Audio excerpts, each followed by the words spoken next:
Many thanks, Rory. I think that was, helping us genuinely bridge the gap between that sort of regulatory world and the practical realities of what businesses face, whether they understand it, respect it, or able to embrace it or not, which is sort of a dangerous place. And I think there's some really interesting points there are made, which most people, in the business world would see as just pragmatic guidance. Why wouldn't you be doing that? But there's so many people that seemingly aren't. I think my takeaway from that is, this prevention rather than cure. Your best risk management strategy is avoid it in the first place, i.e. not keep data, for instance, that you don't need. Minimisation thing is really good. Practical guidance. So I think a couple of questions are sort of emerged, which is, I think, sort of stimulated my thoughts. And I think part of that is, since as Roz put forward, since 2016, this 5-year strategy, and it's no better time to start thinking about that in the context of cyber being explicitly part of that integrated review. What has changed, or do we actually think that very little's changed? And what I'm thinking is, Cyber Essentials was sort of promoted and promised as the thing that would shift everybody, and whilst certain sectors have seen its adoption mandated through contract, defence sector being a classic example, we're only still at, I think, tens of thousands, Roz, which out of the millions of businesses would imply that the change is almost, in statistical terms, microscopic, isn't it? Would that be a reasonable summary and assertion? Yeah, I mean, obviously, it is interesting because I think whether or not businesses, this is the whole thing about them not taking responsibility, because I think, as Mark said earlier, that sometimes they don't know where to start, and even though that is highlighted as a really good place for businesses to start, whether or not actually they think they want to put those controls in place, I don't know. I don't think, unless there's any real motivation, I just don't think they're going to do it. And as much as the National Cybersecurity Centre has been promoting, what smaller businesses should be doing, I still don't think the message really gets through. I think it's still only that, doing the minimum and not having any real motivation to do it. And I don't know what will change that. I mean, I think what we've always just spoken about maybe a driver, the risk of people bringing those sort of claims potentially. So, Rory, is that compliance thing the thing you see as the biggest motivator when lots of businesses are sitting there, sort of seemingly unaware of the extinction event that they face? That being either a compromise that takes the availability of the business out at a critical time, not trading, gone, or a severe case of the ICOs that they just don't really expect, not prepared for, and will just shift into a place they really don't want to be or could survive.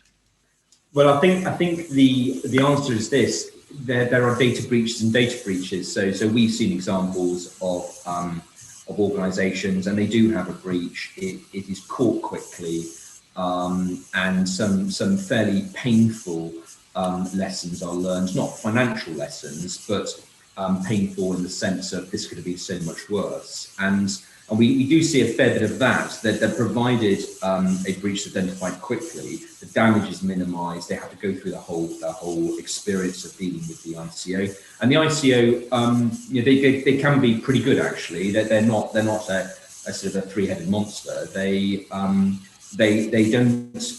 aren't impressed with a sort of a laissez-faire reporting response from a data controller. But if the controller's taking it seriously, so far there has been more of a help and guidance approach, but over time I suspect that will harden. So the answer is yes. I mean, all organisations are driven by revenue, and if a breach is perceived as potentially having a cataclysmic impact on that aim, then ultimately it'll make people think.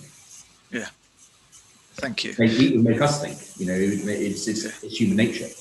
It's almost we recognise it as have a non-negotiable think. They might choose to negotiate it in relation to the priorities they're sitting upon. I've got a question for Mark from the CRC, one for you, Rory, which says where's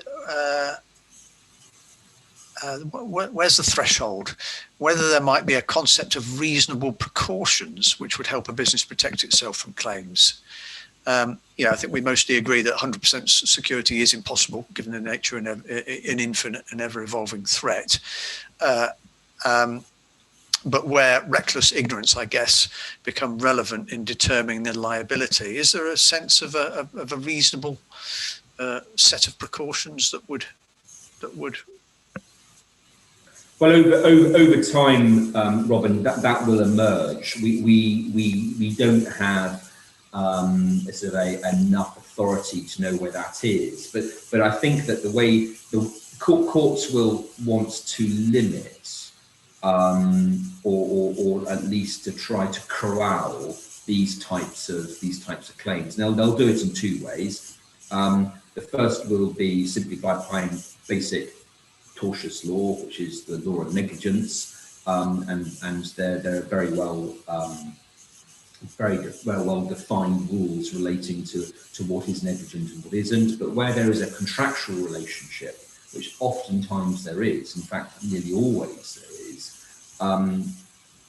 then courts may look on a breach more strictly. But where I think a court will really focus will be on imposing a de minimis value, a very, very low value, on claims where there has simply been a breach without any real damage. So where a breach of personal data has happened, has taken place, but actually there isn't a sense that data subject has suffered as a consequence. So to take an example, a data breach from a GP involving highly sensitive medical data, particularly that potentially has been disclosed to another family member, that can cause terrible damage.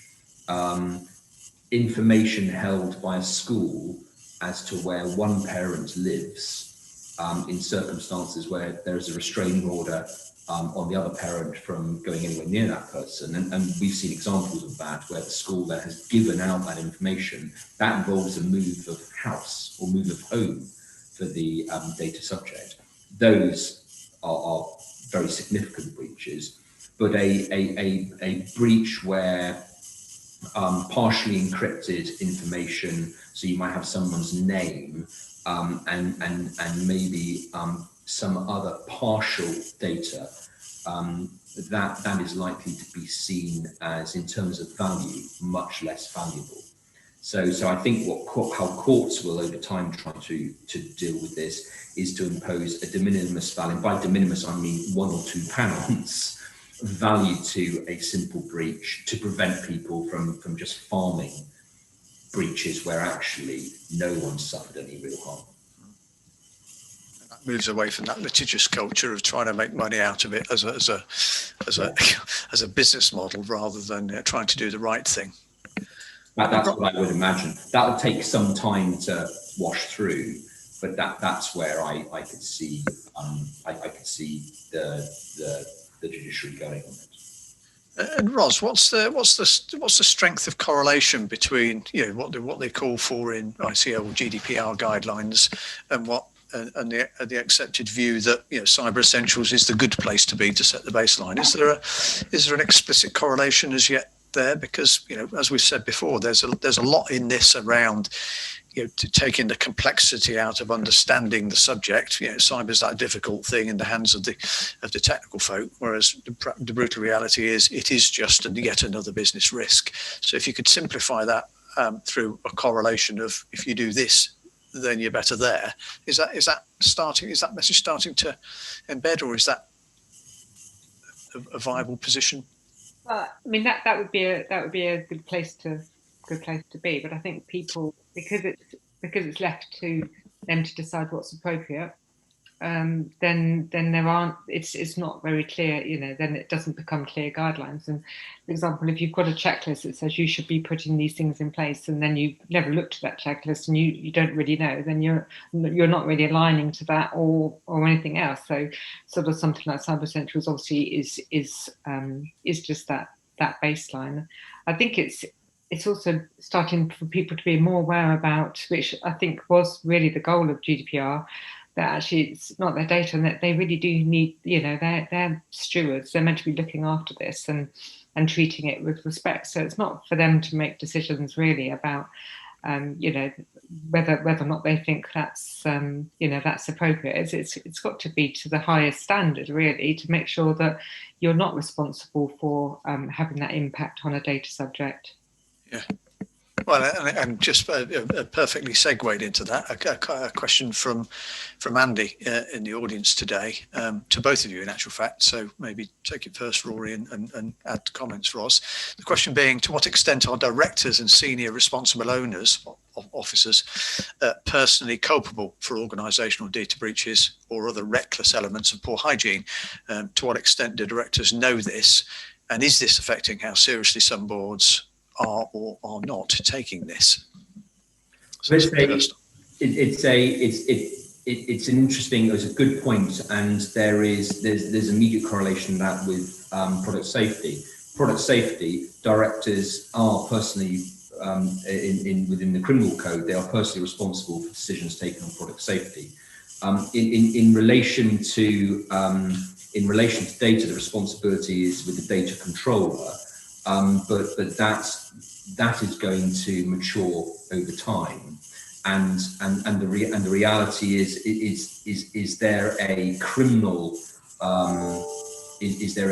responsibility on individual directors in relation to data in particular, not over and above what there was already in place, but in circumstances where a decision maker within an organization allowed very sensitive data to be exfiltrated, and that caused, for example, an assault on an individual, then that director would in any event be in some difficulties. But it's a consequence of the impact of that loss rather than the loss in itself. At the moment, but actually that's the same with product safety as well. Mm. So there isn't a specific offence, but going back to Roz's earlier point actually, and in relation to, for example, Cyber Essentials, what's quite interesting is if an organisation hasn't met that sort of minimum level, it's very difficult to see how that organisation would be able to justify or to argue that they had taken reasonable steps.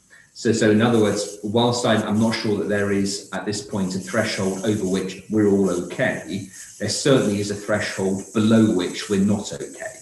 Yeah. And I suspect Cyber Essentials is quite a good start point there. If you haven't got it, then it's very difficult to see, how a director of an organisation is going to be able to demonstrate that they have taken reasonable steps. If they have got it, it's not a silver bullet, but it's an awful good start. Yeah.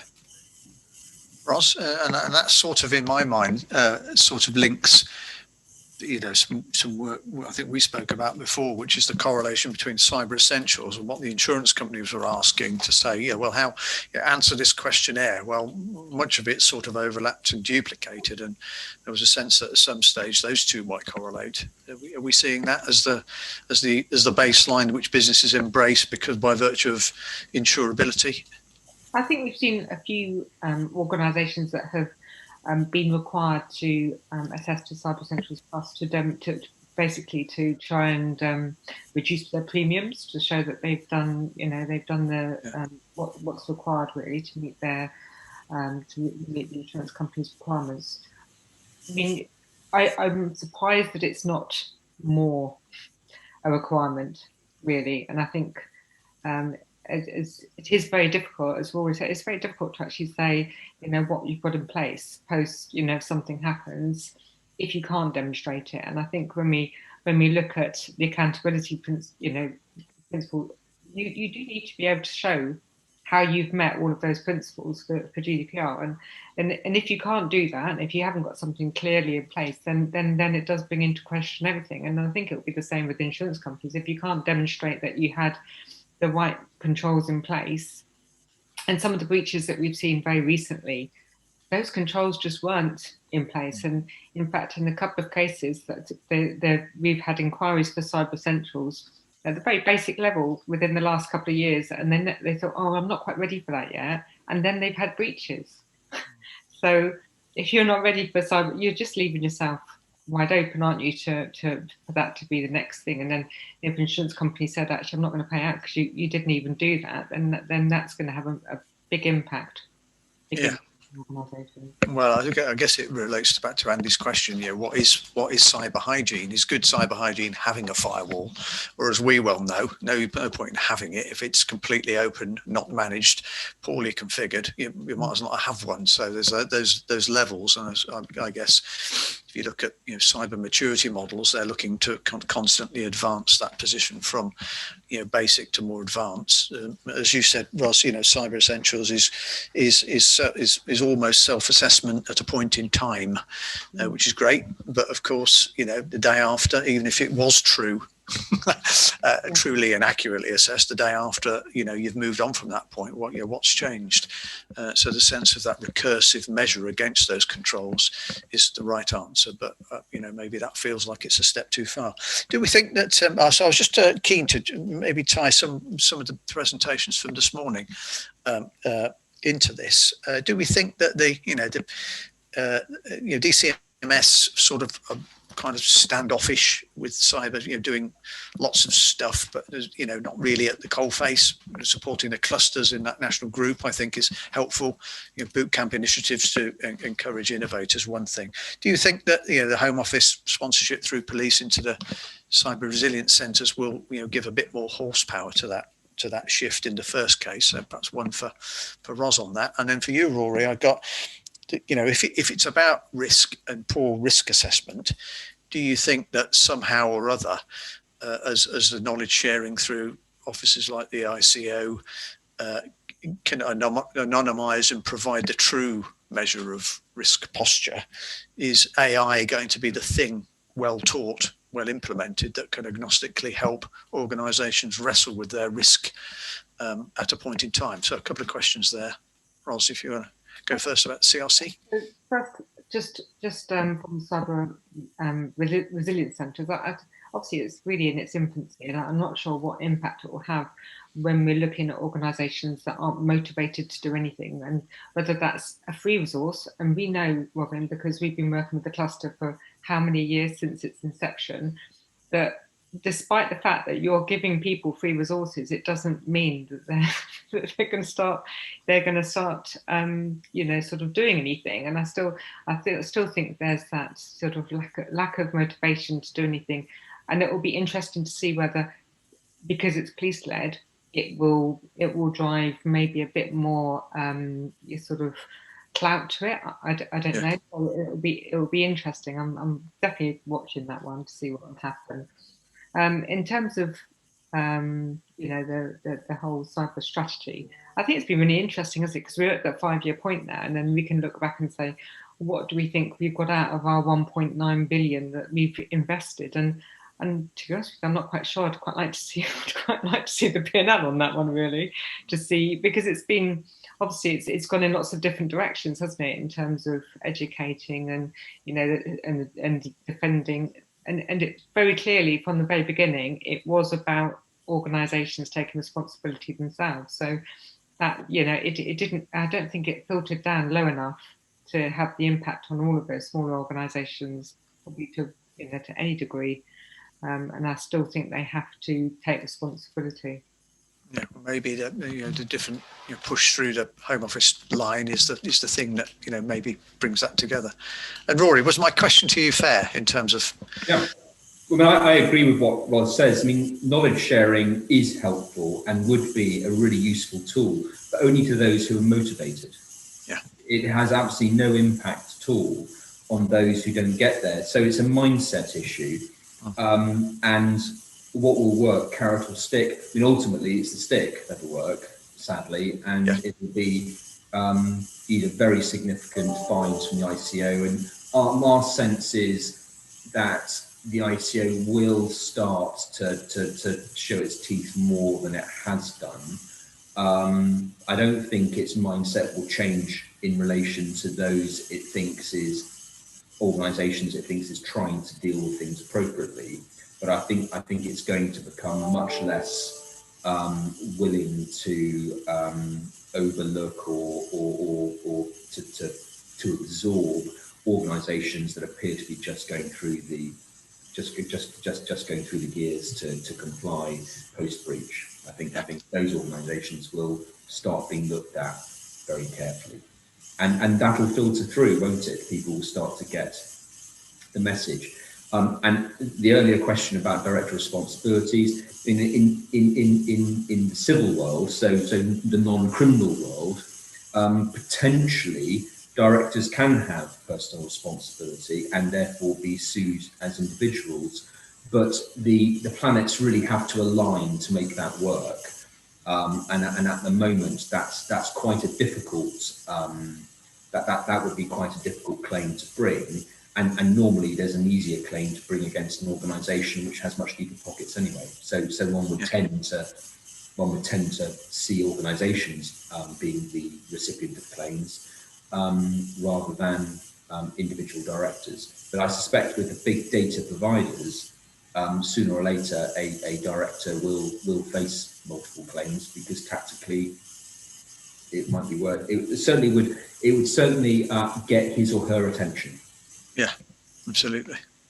And just while you're there, Rory, what about your world in terms of bringing together the notions of offensive and defensive cyber? Particularly, I'm thinking more so in the civil space, because I think it's we don't seem particularly far away from active warfare, which was a whole worrying kettle of fish, which would be handled in a far different way. But in terms of the civil world, what about litigation against companies that have been suspected of or have launched attacks against competitors? Is that a trend we're starting to see? Is that difficult? Certainly, I haven't been involved in cases of that nature, but I've read about them, and they have those sorts of cases go through the law reports, have done for a number of years actually, and again, evidently they're very difficult to get home on. And my sense is that oftentimes they are an adjunct to other litigation. So they use the satellite litigation in order to gain an advantage in litigation elsewhere. But yeah, it'll be inevitably a growing litigation theme of the future. But I suspect only on very significant claims. Yeah, difficult to prove. Yeah. Yeah. Well, I'd be interested to know if it's difficult to prove, because that's not really, to be frank, your tool of getting there is with your tech experts. Yeah. So it's an interesting issue for them actually, as to how difficult is a cyber attack. How easy or difficult is it to identify the source? Yeah. Okay. And then the individual or organisation behind the source. Yeah. Because of course you can't sue a source. No, you've got to trace it back to a decision point commissioned by somebody, as we see in other domains. Well, thank you both. That was a really helpful session. It's nice to see that those themes come together, really around the impact and the implications on motivating businesses to ultimately to make the shift to do better for good reasons.